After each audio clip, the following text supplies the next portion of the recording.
토크, 힘하고 토크 다른 건 알죠? 느낌이 딱 다르잖아. 그치?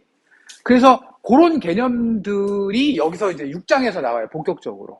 그 전에는 속도, 이건 다 아는 거니까, 상식적으로. 기구학, 역기구학은, 위치, 뭐 각도, 오케이. 그 다음에 5장에서 말했던 자코비아는 정력학 이런 것들은, 속도와 속도와 속도 사이의 관계죠. 그쵸? 관절의 각속도와 손끝의 속도.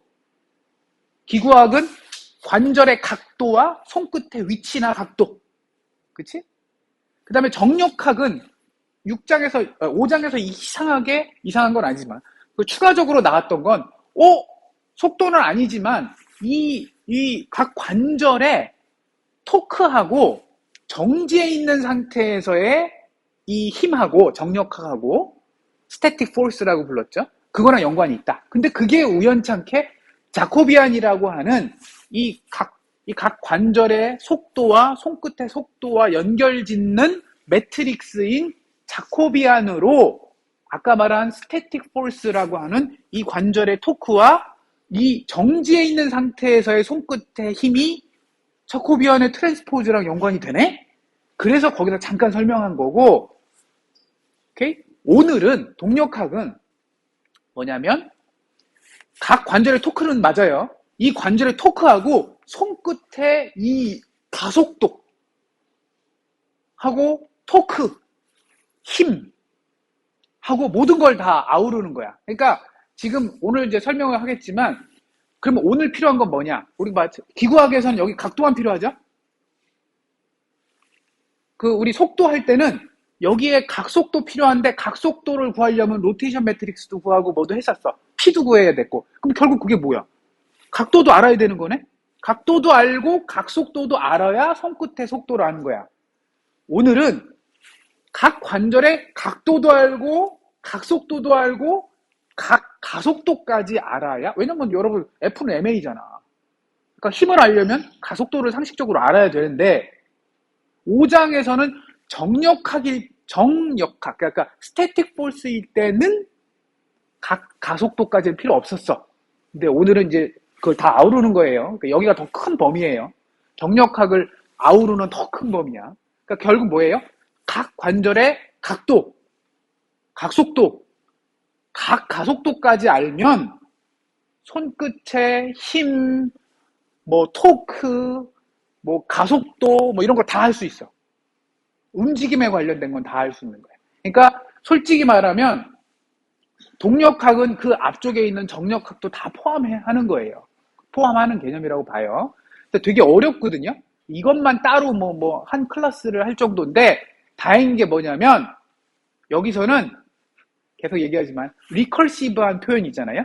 i를 알면 i 플러스 알고, i 플러스를 알면 i 플러스 2도 알고, 뭐 이런 식의 방법으로 그냥 공식 몇 개만 외우라고 해요. 외울 필요도 없었는데 우리 다 오픈북이잖아. 그러니까 그거 이용해서 적용하는 방법만 알면 풀 수 있다. 동력학은 풀 수 있다. 그 정도만 알면 돼요. 이해하면. 자, 그러면 동력학 바로 들어가겠습니다. 자, 여기서는 금방 얘기한 대로 운동 방정식이에요. 이거를 영어로 다이나믹스라고 해요. 우리 기구학은 키네마틱스라고 했잖아요. 여기서는 다이나믹스예요. 그래서 액추에이터에 의해서, 액추에이터가 뭐예요? 각 관절에 여러분 모터가 달려있겠죠? 그거요, 그거. 그 모터에 토크를 줄 거야. 그럼 기구학에서는 토크를 안 줬냐? 기구학에서는 우리가 이 각도를 제어했잖아요, 세타를. 그 얘기는 뭐예요? 모터를 이용해서 위치 제어를 한 거야. 그쵸? 그게 쉽거든. 위치 제어가 제일 쉬워요. 그 다음이 5장에서 한 거는 각 관절을 속도 제어를 한 거야. 근데 이번에는 가속도 제어를 해야 되니까 계속 얘기해. F = ma. 그쵸? 가속도 제어를 하려면 힘을 제어해야 돼. 근데 이제 돌아가는 거에선 힘 대신 토크라는 개념을 쓰니까. 그러니까 토크 제어를 해야 돼요. 근데 되게 웃긴 게, 실제 모터 중에 토크 제어가 되는 모터는 그렇게 많지 않아요. 너무 어렵거든. 토크를 측정하는 게. 오케이? 그래서 많은 모터는 토크 제어를 거의 잘 안 하고 그냥 위치 제어하고 속도 제어까지만 해요. 오케이? 그렇지만 토크 제어가 된다라고 가정을 하면, 그렇죠? 그러면 그런 토크, 의해서 움직이는, 근데 여기 외력이라고, 가해진 외력에 의해서도 할 수 있다라고 했는데, 그 외력은 뭐겠어요? 정말 내가 이렇게 움직이는데 누군가가 나를 여기 밀 수도 있는 거 아니야. 그쵸? 힘으로. 밀면 힘이겠지. 그치? 그 다음에 또 뭐가 있어요? 우리 그 아까 5장에서는 스태틱 포스 할 때 맨 끝에 한 줄로 간단하게 얘기했었어. 중력은 생각하지 않는다. 중력은 6장에서 할 거다. 라고 했어. 근데 중력을 무시할 수가 없어요. 절대. 그래서 여기서는 외력, 중력도 하고요. 중력도 포함하고요. 그 다음에 외부에서 가해준 힘까지도 얘기를 해요. 그러니까 거의 모든 걸 다 아우르는 거예요. 그러니까 동력학은 로봇 제어에서 제일 윗단에 아주 그냥 모든 내용을 포함하는 거야. 그러니까 방대한 내용인데 다행인 거는 우리 책에서는 그냥 간단하게 그렇죠? 얘기해요. 뭘 알아야 되냐면 자, 각 관절의 위치 세타 알아야 돼요. 각속도 세타 닷, 그 다음에 각 가속도 세타 더블 닷을 안다는 얘기야. 그러니까 그럼 어떻게 알아요? 모터에 보통 센서를 달죠. 모터에 무슨 센서를 달아요? 제일 쉬운 게 엔코더를 달면 돼요. 모터에 엔코더를 달면, 엔코더라는 게 뭐냐면 그 모터가 지금 얼마만큼 돌았는지를 알려주는 센서예요. 그러면 위치를 알려주니까 세타는 바로 알죠? 그럼 세타 닷은 어떻게 구해요? 위치의 변화니까 막 1ms마다 한 번씩 위치를 읽으면 돼. 그치? 그러면 1mm 분에 얼마만큼 움직였는지를 측정을 하면 각도지. 각 속도지. 그 다음에 각가속도는 그 속도의 변화를 또 읽으면 되겠죠? 그래서 각가속도로 그렇게 읽을 수 있어요. 그러니까 이거는 알고 있는 거야. 세타, 세타 닷, 세타 더블 닷. 더블 닷은 각 가속도에. 얘는 알고 있고, 그 다음에 관절 타우를 구하고 싶은 거야. 야, 나 여기 세타도 알고, 세타 닷도 알고, 세타 더블 닷도 알고 있는데, 여기를 얼마만큼 토크로 움직여야 돼? 라는 걸 물어보는 거야. 오케이? 그래서 이걸로 문제를 푸는 거고요. 나중에 10장에서 제어에 관련된 컨셉이 나와요. 거기에서 쓰일 거야, 이거는. 근데 뭐 10장까지 안 가고 그냥 6장만 잘 이해해도 충분히 다 설명이 돼요. 그 다음에 두 번째는 반대로, 이게 이제 기구학하고 역기구학 그런 느낌이에요. 이게 뭐예요? 이거를 알면 토크를 구해내는 거야. 그러니까 여기가 세타고 여기가 더블 세타 닷이고 여기가 뭐 세타 더블 닷을 알면 토크를 얼마를 내야 그런 가속도와 속도와 위치를 만들어낼 수 있지를 구하는 게 첫 번째고, 두 번째는 반대로 토크가 가해지면 여기가 토크 얼마, 이 모터는 토크 얼마, 여긴 토크 얼마로 하면 손끝 혹은 각 관절이 어떤 속도. 그러니까 이게 기구학하고 역기구학하고 비슷하네요? 맞아요. 그거예요. 그래서 어떤 책, 우리 책은 아니지만 어떤 책은 요 첫 번째 거를 인버스 다이나믹스라고도 불러요. 그리고 두 번째 토크를 알려주면 요걸 하는 거를 그냥 포워드 다이나믹스라고도 불러요. 포워드 다이나믹스. 그쵸? 토크를 주어지면 여기 토크 얼마, 여기 토크 얼마, 여기 토크 얼마, 모터를 그렇게 제어를 하면, 토크 제어를 하면, 도대체 각 관절의, 이 가속도하고 위치하고 그 속도는 어떻게 되지? 이걸 구해주는 거야. 근데, 솔직히 여러분이 궁금한 건 얘지. 얘가 궁금한 거야. 얘는 어떨 때 쓰냐면, 저 시뮬레이션 같은 거 할 때. 그러니까 여러분이 시뮬레이션을 만들 때. 그쵸? 프로그램 만들고 할 때, 요럴 때 필요하고, 이것도 중요하긴 해요. 근데 주로 요거를 많이 쓸 거예요. 그래서 첫 번째, 저 인버스 다이나믹스에 관련된 얘기를 할 거예요. 자, 그러면 이제 알려면 당연한 거지, 순서가. 우리가 다이나믹스를 알려면 위치는 이제 당연히 벌써 배웠으니까. 속도도 배웠죠? 어디서? 바로 전 5장에서 배웠죠, 속도에 대해서. 그러면 이제 가속도를 배워야 되겠지. 그래서 가속도를 정의를 해요. 이건 뭐예요? 비좌표계에서, 그쵸? 비좌표계를 기준으로 Q라는 점에 속도는 V라고 써 있죠. 원래 B좌표계를 기준으로 Q라는 점의 속도는 이건데 그 속도의 변화, 여기 점 찍었죠. 그러면 가속도겠죠. 그렇죠? 그거는 어떻게 정의하겠어요? 미분하면 되지 뭐. 속도를 미분하면 되겠지 뭐. 그러면 이 미분을 우리가 미분이라고 하는 거를 조금 개념적으로 풀었으면 어떻게 정의를 했냐면 델타 t분의 t 플러스 델타 t라는 시간에서의 B좌표계를 기준으로 한 Q점의 속도 빼기 T라는 시간에 B좌표계를 기준으로 Q라는 점의 속도를 빼주고 속도의 변화겠죠? 속도의 변화를 델타 T라는 시간으로 나눠주고 그 델타 T를 0으로 극한으로 보내면 이게 미분이라는 정의가 되겠죠. 그쵸? 이건 뭐 상식적인 거니까. 이건 오메가예요. 각 속도도 그런 식으로 각 가속도도 이렇게 정의를 한 거예요. 오케이? 요거 두 개. 이거는 어디서 갖고 왔냐면 5장의 속도 개념도 우리 그렇게 정의했었죠. 뭐예요? B라는 좌표계를 기준으로 Q점의 속도는 위치 변화, 그쵸? 위치 변화를 했죠? 그 와중에 5장이랑 똑같이 만약에 B좌표계가 아니라 일반적인 B좌표계가 아니라 나는 유니버스라고 하는 우주좌표계, 그러니까 그냥 고정된 좌표계, 절대 변하지 않는 고정좌표계로 만약에 속도를 표현할 거면 얘는 너무 많이 쓰이니까 그냥 간단하게 이렇게 쓰자. 이렇게. 혹시 그러니까 이렇게 나오면 교수님, 이거는 뭐죠? 이렇게 정의했는데 얘는 뭐죠? 이게 많이 써서 이렇게 쓴 거야. 얘는 뭐냐면 그냥 우주좌표계, 그러니까 여러분 기준으로 나라고 하는 로봇 밖에 있는 나라는 절대 변하지 않는 나를 기준으로 A 좌표계가 가속도가 얼마냐.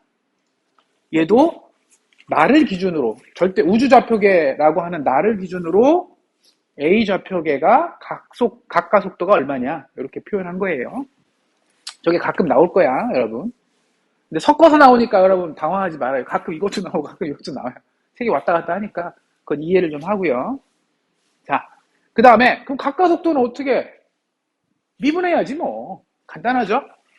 얘를 이게 뭐예요? A를 기준으로 A 좌표계를 기준으로 Q 점의 속도는 우리가 이거 언제 정의했어요? 5장에서 정의했어. 5.12에 이걸 정의했어. 이거 어떻게 정의했었죠? 자, 이게 두 가지가 있는 거니까 A 좌표계가 뭐냐면 A 좌표가 여기 있고 여러분 A 좌표가 여기 있는 거고 A 좌표가 이렇게 있고 이게 이제 A 좌표계고요. B 좌표계라는 게 있는 거예요. 여기에 어딘가에. 그런데 Q라는 건 요 B 좌표계를 기준으로 여기 위치 이쯤의 위치에 Q가 있는 거예요. 그쵸?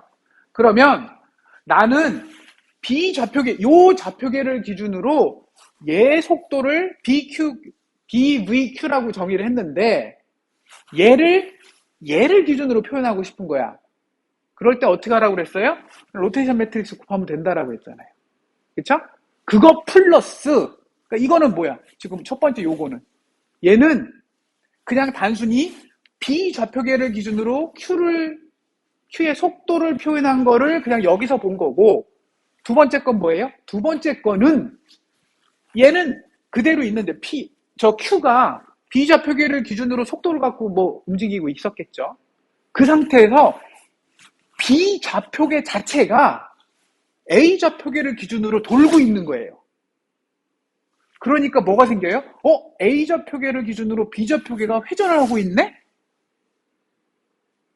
그거에다가 이 안에서 얘가 움직이고 있을 거 아니에요.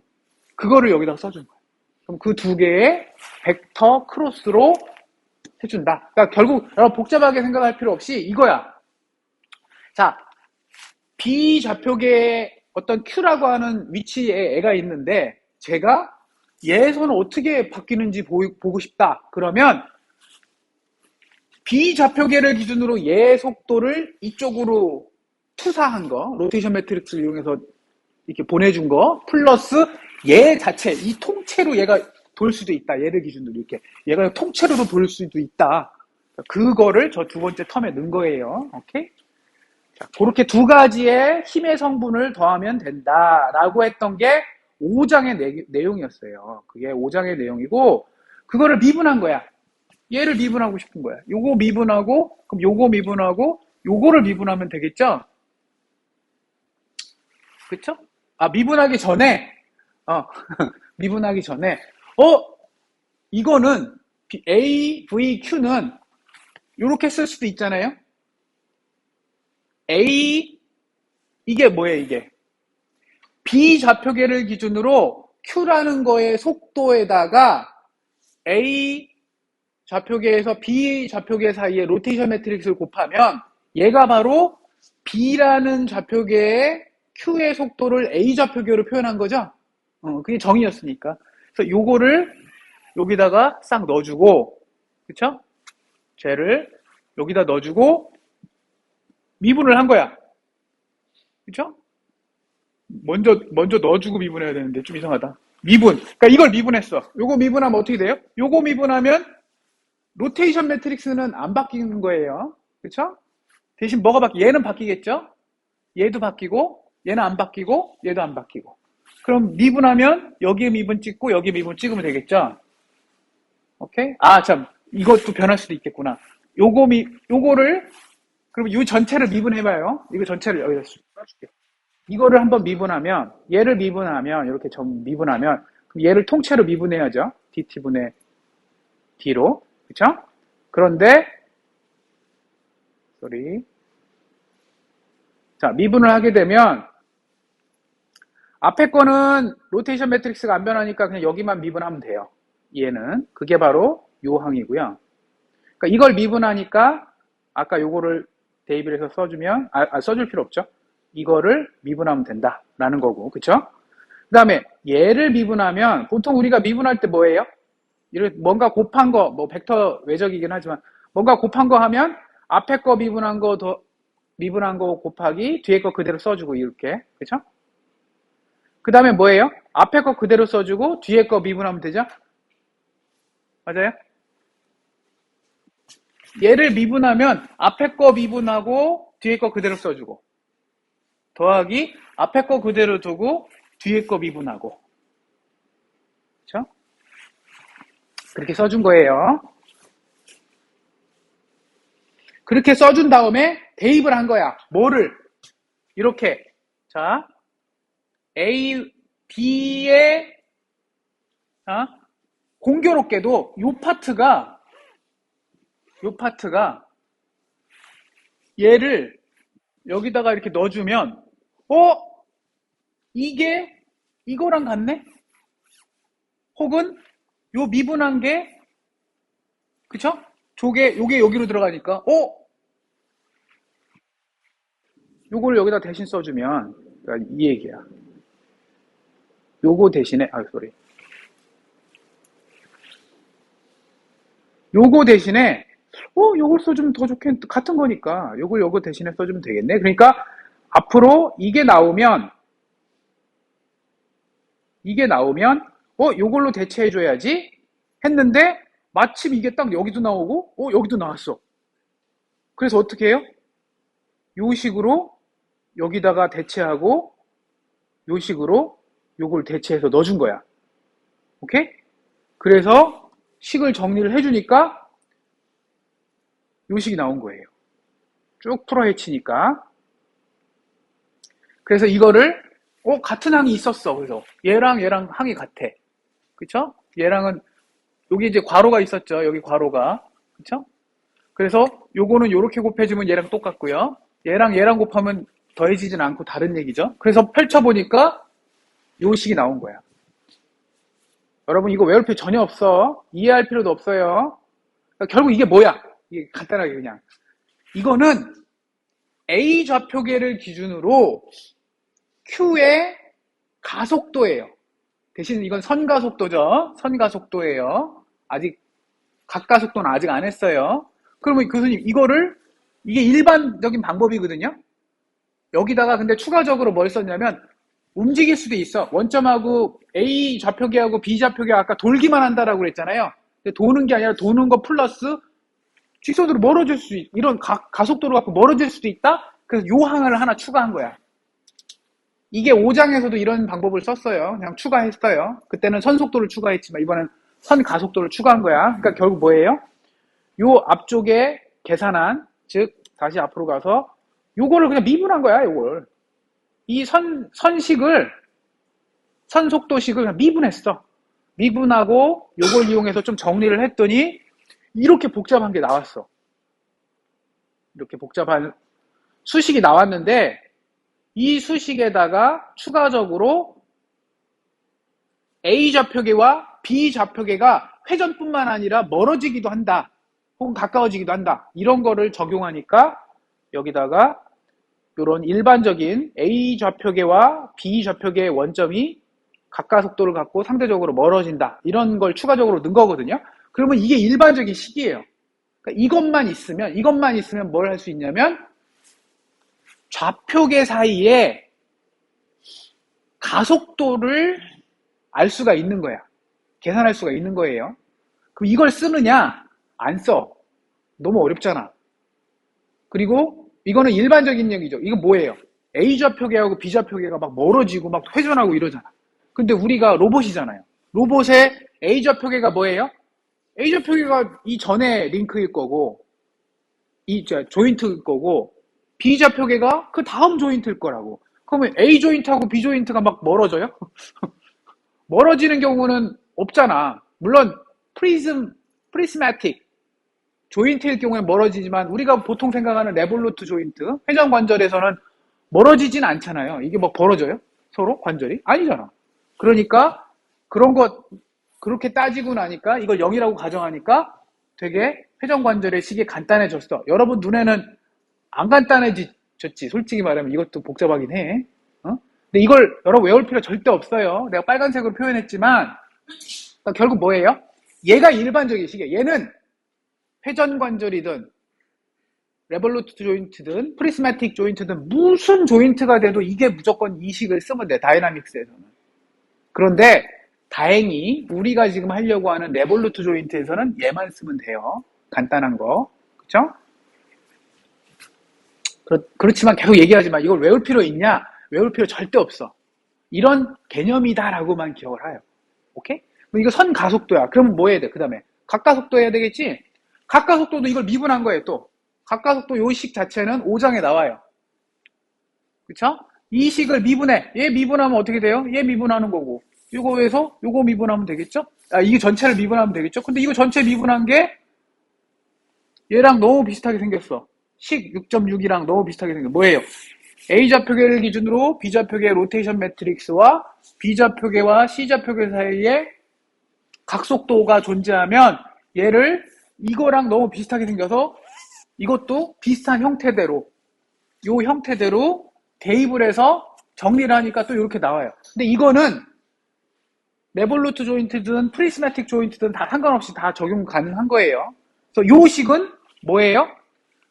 조인트와 조인트 사이에, 물론 이제 A 좌표계, B 좌표계, A 좌표계, C 좌표계라고 썼지만 결국 I번째 조인트와 I 플러스 1 조인트 사이에 상대적인 각가속도를 구하는 식이 나오는 거야.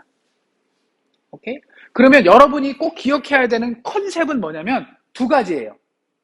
자, 다시 돌아가서 5장에서 이 조인트와 이 조인트의 상대적인 선속도, 상대적인 각속도를 구했어요.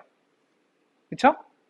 그게 바로 첫 번째 이식이고, 상대적인 선속도, 그 다음에 상대적인 각속도가 요 두 식이었어. 그러면 오늘 해야 될 거는 가속도잖아요. 선가속도잖아. 그러니까 이걸 미분한 거야. 미분하고 이거를 미분하고, 오케이? 그 미분해서 정리했더니 식이 나온 거야. 이 식과 요 식이 나온 거야. 그런데 조금 다행인 거는 선가속도에서는 레볼루트 조인트의 경우에는 식이 조금 간단해진다 정도? 오케이? 그러면 이 컨셉을 갖고, 그러면 교수님 우리 5장에서 어떻게 했었죠? 이 컨셉 얘기한 다음에 그 다음에 뭐 했죠?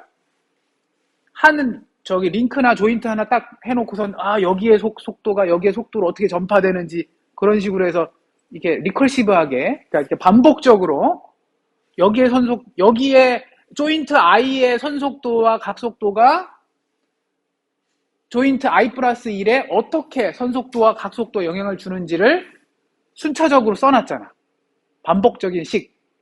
그걸 리컬시브라고 표현 써요. 반복적이라는 뜻으로. 리컬시브하게 그 식을 써놨더니, 0번째 조인트 구하면 1번째 조인트, 1번째 조인트 구하면 2번째 조인트, 2번째 하면 3번째, 4번째, 이런 식으로 순차적으로 구할 수 있는 것처럼 그렇게 쓰려고 하는데, 지금 이제 뭘 배웠어?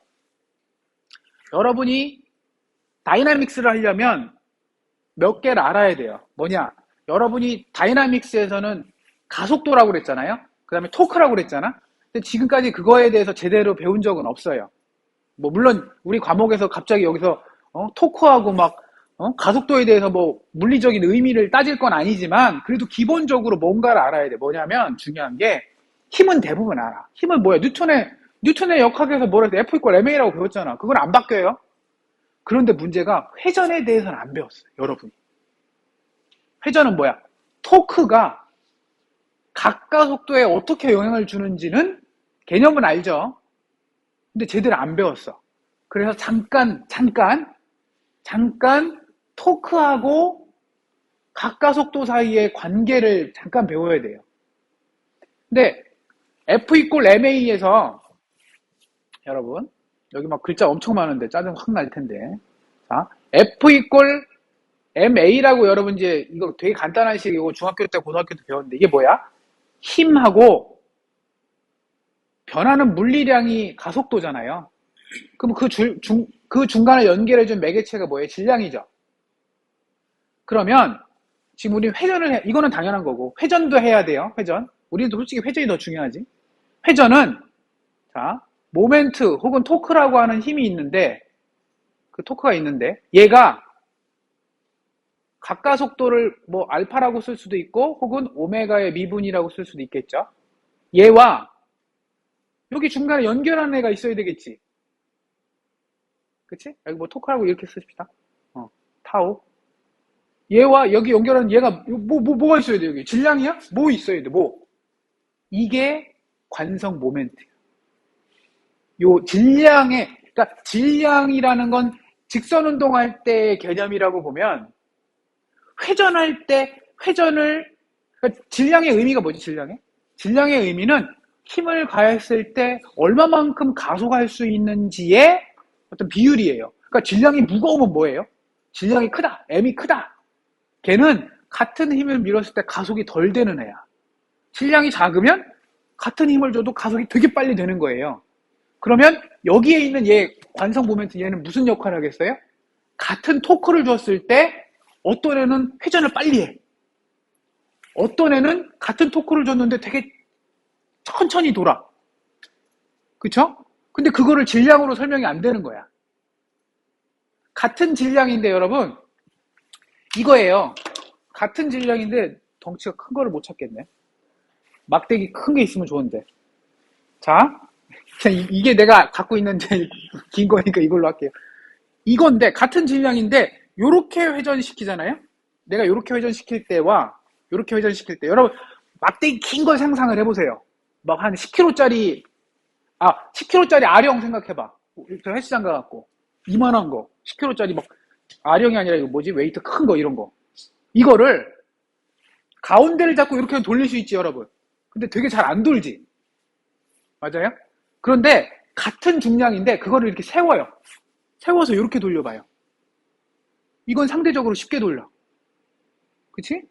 그리고 가운데가 아니라 좀 여기를 잡고 돌려봐요. 잘 이상하지? 잘 안 돌아가지? 좀 이상하죠? 그러니까 이게 뭐예요? 같은 질량인데 같은 10kg, 20kg짜리 웨이트인데 내가 회전하는 중심, 회전 중심을 가운데를 잡느냐 요렇게를 잡느냐 요 끝부분을 잡느냐에 따라서 회전할 때 필요한 토크가 다르네? 그러니까 질량 말고 뭔가 다른 게 필요하구나. 뭔가 설명하려면 그게 바로 관성 모멘트인 거예요. 오케이? 그래서 영어로는 모멘트 오브 이너셔라고 하고 그냥 사람들이 너무 기니까 대부분 그냥 이너셔 해요. 그래서 그거의 약자를 I라고 많이 합니다. 이너셔니까 I로 시작하죠. 그래서 I로 많이 쓰고요. 이너셔. 혹은 여기 써있죠. 중간에 J라고도 가끔 쓴대요.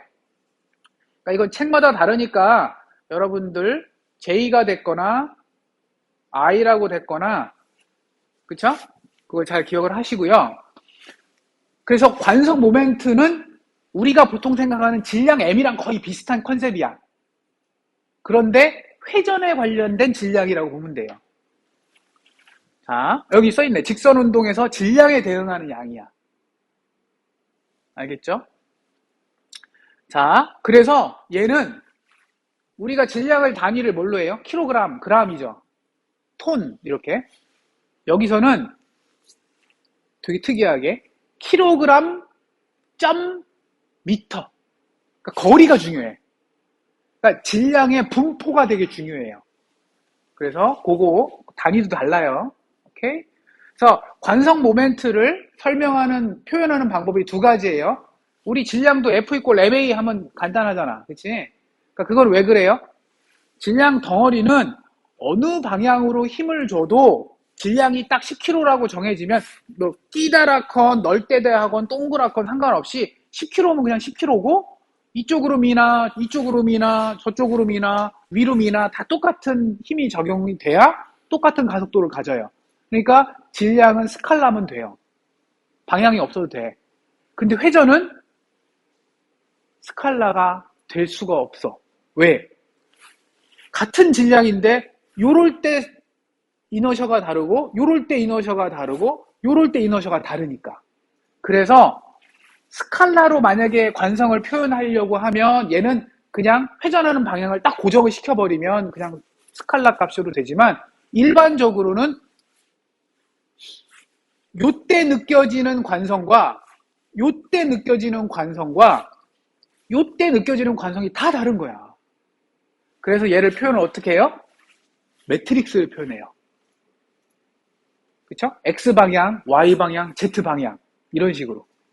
그래서 그런 애들을 뭐라고 불러요? 텐서라고 불러요. 여러분 텐서 어디서 많이 들어보지 않았어? 관성 텐서, 이너셔 텐서라고 부르고요. 텐서. 여러분 저기 뭐지? 딥러닝 같은 거 쓰면 텐서플로우 이런 쓰잖아. 거기서 말하는 텐서의 개념, 텐서라는 말 개념이 여기서 쓰는 그 텐서랑 같은 거예요. 되게 다양한 어떤 값들의 조합이야. 그걸 텐서라고 불러요. 오케이?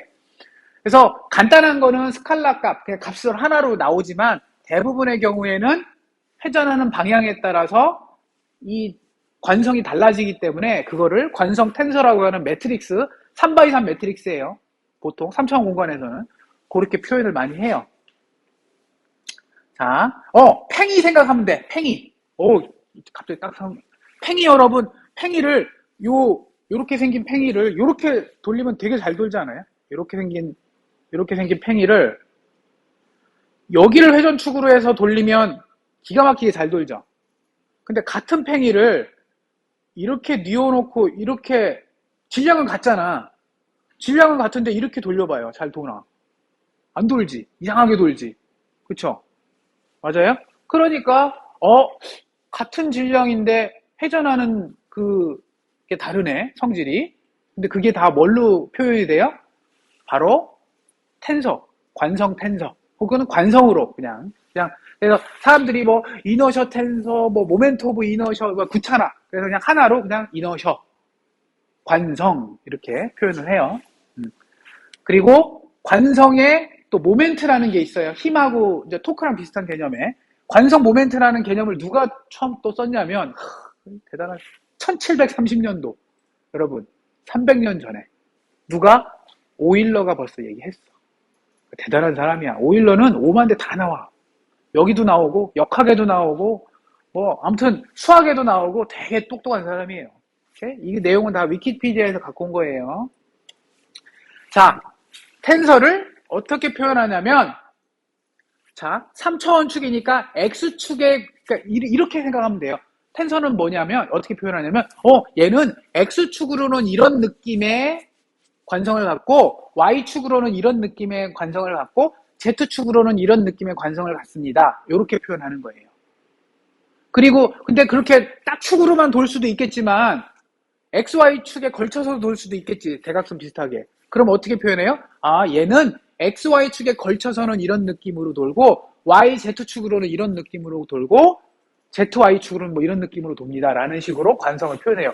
그래서 관성 모멘트를 관성 텐서를 표현을 하면 이렇게 3x3 매트릭스로 나오고 3x3 매트릭스에서 요 가운데 대각선 IXX는 뭐예요? X축을 기준으로 텐서고요.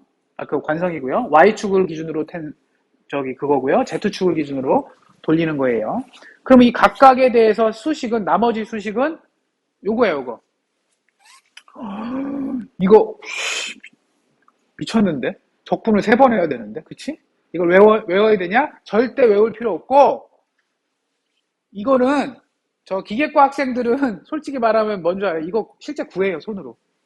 각 물체에 대해서 이거 구하려면 되게 머리 아파요. 근데 다행인 거는 우리는 인터넷에 다 나와. 여러분 구글에 가서 그냥 관성 모멘트나 관성 모멘트 딱 치잖아요.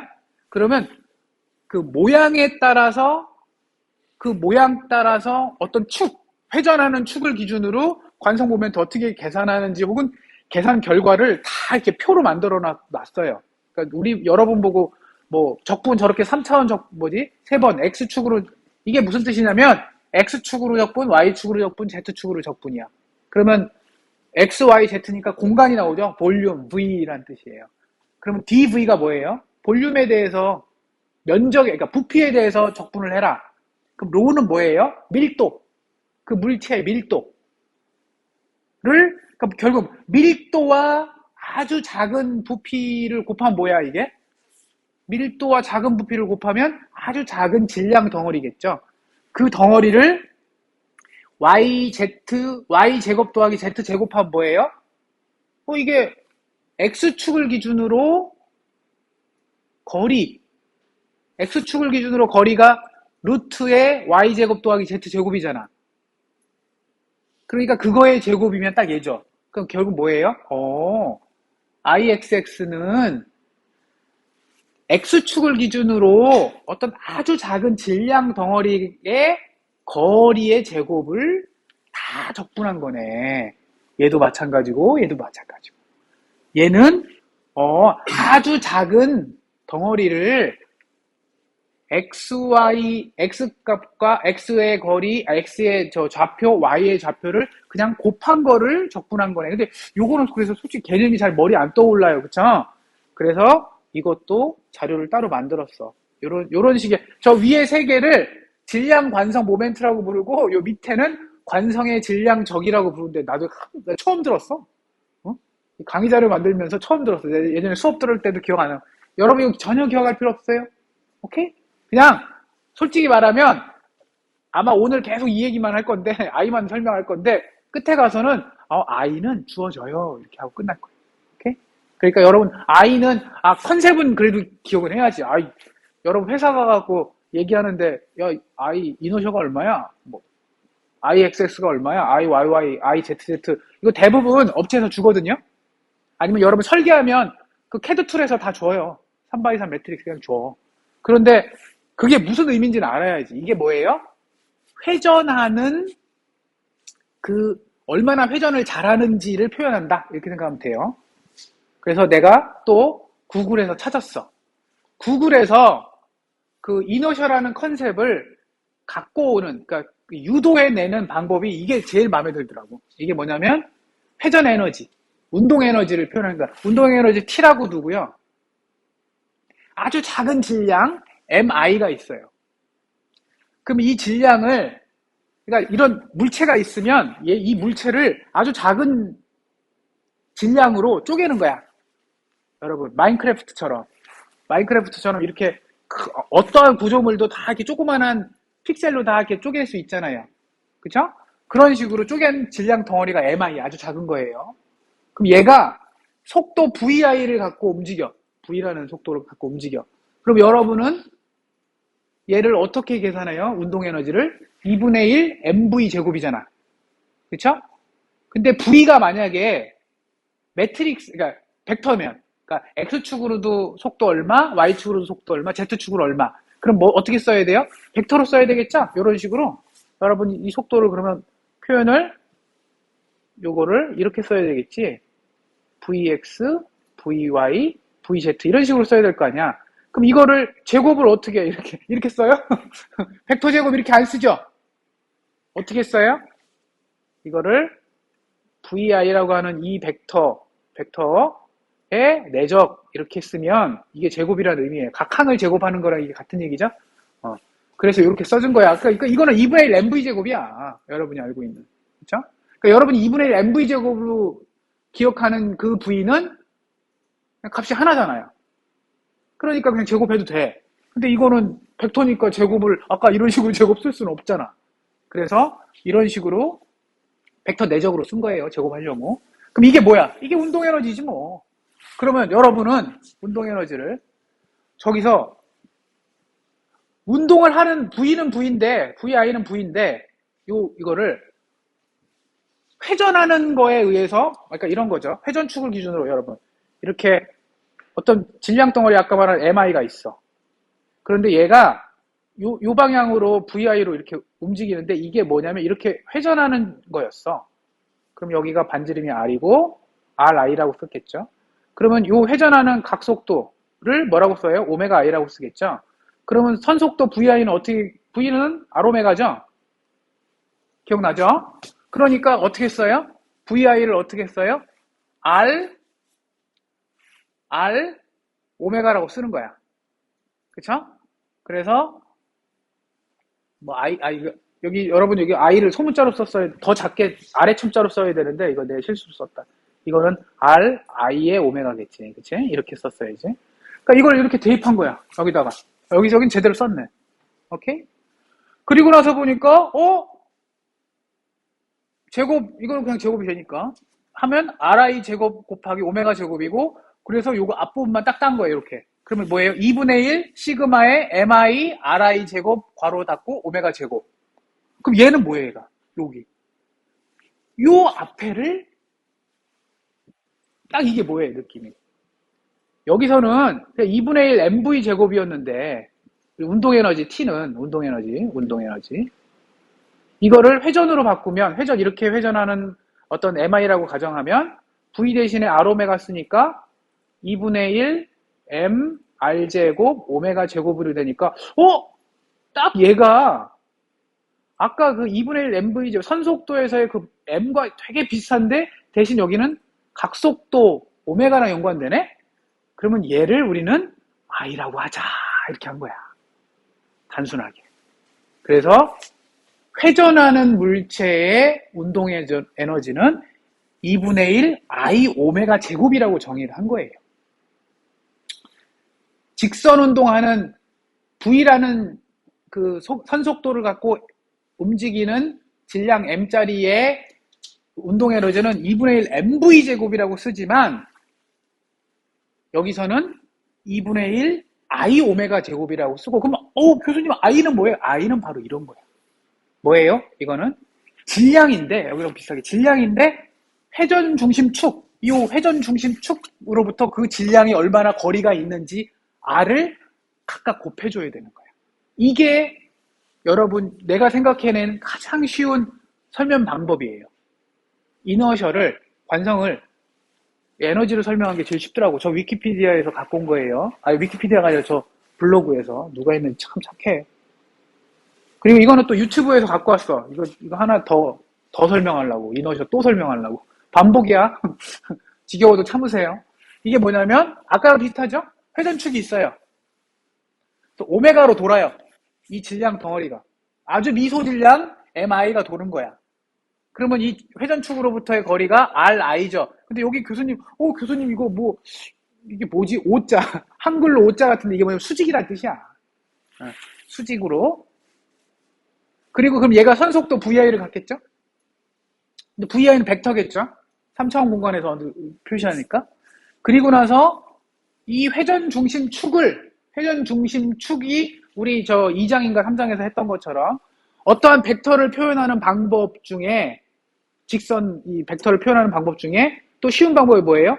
X축으로 얼마, Y축으로 얼마, X축으로 얼마, Y축으로 얼마, Z축으로 얼마. 이게 I, J, K가 X축의 단위 벡터, Y축의 단위 벡터, K가 Z축의 단위 벡터예요. 그 각각 벡터 방향으로 xi, yi, zi라는 값을 가지면 3차원 공간에서 원점을 지나는 어떤 임의의 벡터가 나오죠. 선이 나오죠. 그러면 그 선을 나타내는 벡터를 n 벡터라고 합시다. 오케이? 이렇게. 그리고 그 회전 중심으로부터 요 미소 질량까지의 직선을 긋고 나면 요 각도가 세타 i인 거야. 그러면 삼각형을 옆으로 보면 요 삼각형에서 여기는 수직이잖아요. 여기는 수직일 거 아니야, 여기는. 여기가 수직이니까 여기가 수직이니까 이게 직각삼각형이죠, 이렇게. 요게. 그럼 얘는 어떻게 구해요, 얘는? 얘는 바로 R사인 세타를 구하면 되겠죠. 그쵸? 여기 직각삼각형이니까 여기 세타고 여기 직각이니까 이 길이는 요 RI의 이게 대각선이니까 사인 세타 곱하면 얘가 되죠? 그게 바로 요거야. 그런데 RI의 사인 세타는 저 n이라고 하는 요 벡터, 요 회전축의 벡터가 n 벡터라고 하면 어떤 얘와 얘 RI라고 하는 요 벡터와 사인 세타. 그러니까 얘는 n 벡터고 얘는 ni 벡터면 요 사이에 두 개의 벡터가 세타다? 그런데 사인 세타에 뭐가 곱이 된다? 라고 하면 얘를 이런 식으로 써줘도 된다. 그러니까 여기 이거의 크기는 1일 거예요. 이거 크기는 1이에요. 그렇죠? 그러니까 얘는 어떻게 써줄 수 있냐면 이거와 n 벡터의 크기와 사인 세타로 써줄 수 있는 거 아니야? 그럼 얘는 벡터의 뭐예요? 벡터 외적하고 똑같은 공식이 되죠? 그래서 얘를 n 벡터 내적, 외적 이렇게 써줘도 되겠구나 라는 거예요. 그 다음에 벡터 외적이니까 ri는 이렇게 써주고요. n은 이렇게 n을 왜 교수님 이렇게 써줘요? 그거는 자, 이 n이라고 하는 건 회전축이잖아요. 회전축을 x축에서 보면 몇 도, 알파만큼 각도 틀어지고 y축을 기준으로 베타만큼 틀어주고 그러니까 z축을 기준으로 감마만큼 틀어져 있으니까 그거를 표현해주면 코사인 알파, 코사인 베타, 코사인 감마만큼 이렇게 써줄 수 있다라는 거고 그거를 여기다가 그대로 적용을 요 두 개의 식을 여기다가 넣어서 벡터 외적을 해주면 첫 번째 외적이 이거죠. 얘는 어떻게 외적한 거예요? 얘랑 얘랑 외적하면 돼요. 그럼 요게 나오고 세 개 나오겠죠? 그쵸? 나온 거를 갖고 정리를 해주니까 이렇게 나와요. 그러면 여기서 요 식을 조금 정리를 해봅시다. 아까 질량할 때 그쵸? 요거라고 그랬잖아요. 이거 저기 관성 모멘트 i는 mi의 요거라고 했는데 지금 r 제곱 얘가 요거잖아요. 요거가 요거고 식을 벌써 이미 이렇게 풀어서 구해놨죠? 그러니까 이걸 대입한 거야. 대입해보니까 이렇게 풀어지네? 그러고 보니까 여기서 보면 mi의 yi 제곱 더하기 zi 제곱 요게 뭐지? 요것도 있네? 요거 3개 있네? 그리고 얘가 2배가 돼요. 여기 지금 마이너스가 다 붙고요, 얘네들은. 그게 2개씩 있으니까 마이너스 2의 요거고, 요게 마이너스 2고, 요거 마이너스 2의 요거예요. 그러니까 여러분 이거 외울 필요 없어. 그냥 수식 정리한 거야. 정리해서 봤더니, 만약에 내가 ixx를 요거라고 정의를 하면, 요런 식으로. ixx를 얘라고 정의를 하고, 얘를 iyy, 얘를 izz, 그리고 miyizi를 iyz라고 정의를 하고, 그쵸? 부호도 같이 포함해서 여기서 마이너스의 miyizi를 IYZ라고. 마이너스의 MIZIXI를 IZX라고. 마이너스 MIXIYI를 마이너스 I의 XY라고 정의를 한 거예요. 정의를 하면 식이 좀 이렇게 깔끔해진다. 그쵸? 그럼 이 상태에서 여기까지 이제 정리 잠깐 퍼즈하고, I를 내가 만약에 이렇게 써놓고, 그리고 N 벡터를 아까 이랑 똑같은 그냥 벡터 형태로 표현한 거예요. 이렇게 한 상태에서 i의 양변에다가 n에 여기 지금 틸다를 썼지만 틸다가 아니에요. 지금 이제 우리는 트랜스포즈예요. 트랜스포즈는 뭐예요? 이렇게 세로로 있는 거를 가로로 이렇게 돌리면 되죠. 가로로 돌리고 요걸 가운데 놓고 요거 그대로 써주고 이렇게 써주면 이거 연산하잖아요. 그럼 이게 나와요. 이렇게 하고, 그쵸? 이렇게 한 다음에 요거를 또 각각 연산을 해주면 딱 저 위에 저 숫자가 나와요. 그대로. 요게 그대로. 알겠죠? 그래서 내가 지금 그래서 거기까지 가서 뭘 한 거지? 그렇게 정리한 거예요. 오케이? 이게 별로 여러분한테 도움이 안 될 것 같은 느낌이 많이 드는데. 그냥 여러분 여기 강의 자료 내가 저 유튜브에서 갖고 와갖고 정리한 거니까 그냥 이렇게 한번 시간 날 때 읽으세요. 책에도 없는 거야. 이게 필요 없는 건데 내가 너무 오버해서 그냥 이것만 여기서 이런 식으로 갖고 왔다. 이 정도 컨셉하고 요런 식으로 구해야 된다. IXX, IYY, IZZ, IXY, IXZ, IYZ라는 각각을 요 공식으로 구한 다음에 그걸 요 위치에다가 써줘야 돼요. 오케이? 그러면 저 6개를 구한 다음에 여기, 그 다음에 IXY가 여기도 있고 여기도 있어요.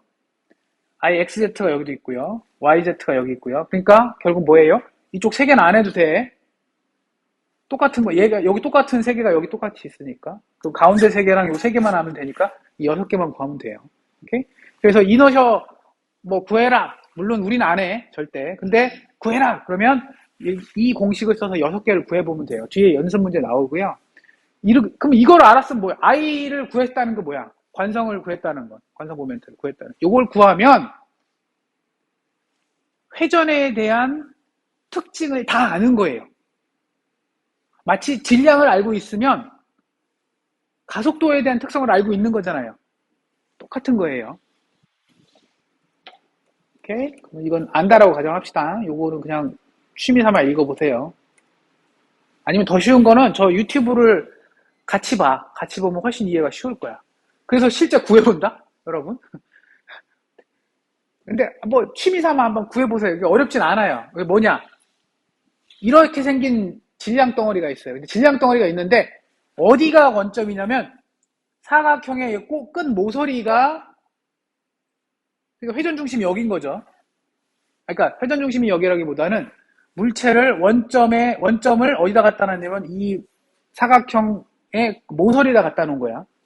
그럴 경우에는 어떻게 계산하냐면 자 X방향으로 어디서부터 어디예요? Z방 X가 먼저 나오고 Y가 먼저 나오고 그 다음 나오고 Z가 먼저 나오죠. 그러니까 뭐예요? 제일 먼저 적분은 요거부터 해야 돼. 안쪽부터 해야 되죠? 요거. 그 다음에 요거. 그 다음에 이거죠. 맞아요?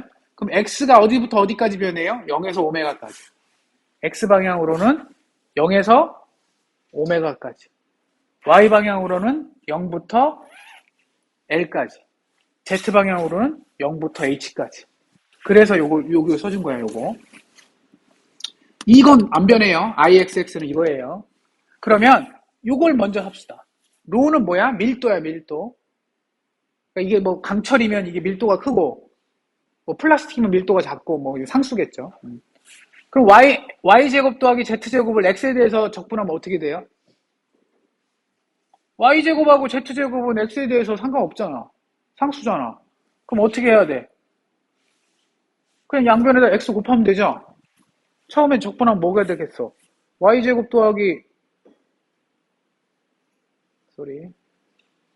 자 처음 적분이 이거 뭐였겠어? 이만큼 Y제곱 더하기 z제곱에 x에 대해서 이거 상수니까 이거 적분하라고 하면 그냥 x 곱하겠죠. 그 다음에 x를 0부터 오메가까지 변화시키고 로우에 dx라고 하면 이거 어떻게 되겠어? 그럼 x에다가 오메가 넣어주고 그럼 y제곱 더하기 z제곱에 x에다가 오메가 넣어주면 이거 오메가 빼기 y제곱 더하기 z제곱에 0 넣어주겠죠? 그러니까 이게 0이니까 얘만큼만 딱 얘가 남겠죠. 그러니까 첫 번째 요 x에 대해서 요만큼 적분하고 나면 뭐가 나와요? y제곱 더하기 z제곱 곱하기 w가 나오겠죠. 이렇게. 그쵸? 근데 w 또 상수니까 밖으로 빼면 되고 그 다음에는 뭘 적분해요? y에 대해서 적분해야 되죠? 요거? 근데 y에 대해서 적분하려고 보니까 y가 있네? y제곱이 있네? 그 y제곱 적분하면 뭐예요? 3분의 2죠? 그쵸? 3분의 1, 소리. 3분의 1 곱하기 y의 세제곱 더하기 얘는 뭐예요? y랑 상관없잖아. 그러니까 z제곱 y가 되고 그 y 자리에다가 0하고 l을 넣어주면 되겠죠? 넣어서 구했더니 이렇게 나와요. 그 다음에 마지막으로 z, 이거는 이제 다 z는 얘밖에 없죠? z에 대해서 적분을 해요. 그럼 얘는 상수니까 h 곱해주고요. 그 다음에 얘는 z제곱을 적분을 하면 3분의 1 z3승 거기다가 h하고 0 넣어주면 이렇게 나오죠. 그럼 이걸 좀 깔끔하게 정리하면 이렇게 3분의 m 괄호 열고 l제곱 더하기 h제곱. 왜 m이라고 썼냐면 이 전체가 질량이 얼마예요? m이라고 아마 문제에 써 있을 거야. 이 전체 질량이 m이야. 그쵸? 그럼 m은 어떻게 계산돼요? 그 밀도 곱하기 부피죠? 부피는 얼마예요? L, 오메가, H 요 세 개를 곱하면 질량이 나오니까 그렇게 대체해 준 거예요. 이걸로. 그래서 3분의 M, L제곱 더하기 H제곱이다. 이렇게 써준 거야. 오케이? 이게 지금 뭘 구한 거야? 이거 하나 구한 거야? IXX. 그럼 뭐 구해야 돼? 그 다음에 IYY, IZZ. 너무 다행인 건 뭐예요? 얘가 직사각형이잖아요. 그러니까 거의 적분을 또 할 필요 없어. 그냥 L 대신에 뭐 오메가 써주고 뭐 이렇게 써주면 돼요. 그렇게 해서 계산해 봤더니 그 전 페이지에 있네요. IYY는 이렇게 쉽게 구해지고요. IZZ도 이렇게 쉽게 구해져요. 그럼 세 개 구했죠? IXX, IYY, IZZ. 그 다음에 뭐 구해야 돼요? IXY. IXY는 자, 똑같죠? 이거를 갖고 x에 대해서 적분해요. 그 다음에 그 결과값으로 y에 대해서 적분해요. 그 다음에 z에 대해서 적분해요. 적분하고 났더니 똑같이 4분의 m 오메가 l이 나와요. 오케이? 계속 얘기하지만 m은 밀도 곱하기 부피야. 그러니까 m 로우 WHL 이렇게 곱하면 돼요. 그래서 바꿔주니까 4분의 m WL 오메가 l이야. 그럼 나머지 IXZ, IYZ도 이렇게 구할 수 있죠. 그래서 그걸 이용해서 이너셜을 구하면 이렇게 나와요. 이거예요. 이너셜. 이거를 알려줘야 돼. 이게 바로 관성 텐서예요. 그럼 이거를 여러분이 물체가 나올 때마다 구해야 되느냐? 못 구해. 말도 안 되는 얘기야. 사각형이니까 이 정도지. 구는 쉬워요. 구는 어느 방향이든 다 똑같기 때문에 하나만 딱 구하면 돼요. 스칼라 값으로 딱 나와요. 뭐 무슨 복잡하게 할 필요도 없어. 그런데 진짜 여러분 지금 인터넷에 구글에 가갖고 저기 이너셜 계산하는 거 딱 치잖아요. 그럼 막 모양별로 막 모양도 같은 모양인데 어느 방향을 기준으로 회전 기준을 잡느냐에 따라서 다 달라 식이. 그걸 외울 필요도 없고 그냥 구글에서 쳤든가. 제일 좋은 건 여기 뭐라고 써 있어요? 나중에 보면 뒷부분에 보면 어렵게 하지만 여기 써 있잖아. 대부분의 머니플레이터는 링크의 기하학적 구성이 복잡하다. 네모나거나 동그랗거나 이러지 않다.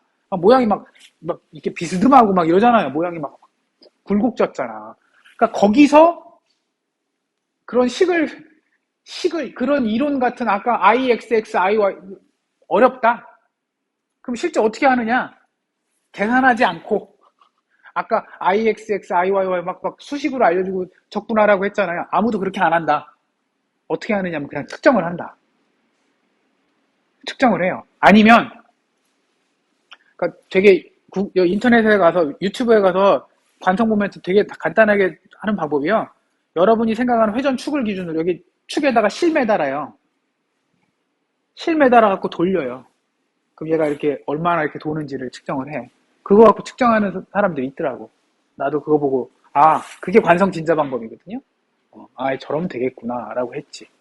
측정을 하거나 또 다른 방법은 뭐예요? 여러분이 캐드로 디자인을 할 거예요. 로봇을 디자인할 때. 그쵸? 그 디자인할 때 여러분이 그 재질 같은 것도 선택하거든요. 캐드 툴에 보면. 아, 나는 뭐 알루미늄, 합금으로 팔을 이렇게 구성하고 두께는 얼마로 하고 뭐 사이즈 어떻게 하고 뭐 할 거야. 그렇게 하면 이너셔가 저절로 계산이 돼요. 그냥 갖다 쓰면 돼. 그걸 갖고 뭐 모양이 이러니까 뭐 적분을 하고 아무도 안 그래요. 아무도 내가 손으로 저렇게 하는 사람 본 적이 없어. 책에서만 잠깐 이론만 이러면 된다 라는 것만 알고 실질적으로는 측정하거나 그냥 캐드 툴에서 주어진다 이렇게 생각하면 돼요. 그 아이는 다 알았어. 그러면 이제 아이를 이용하는 방법을 좀 배워야 되겠죠.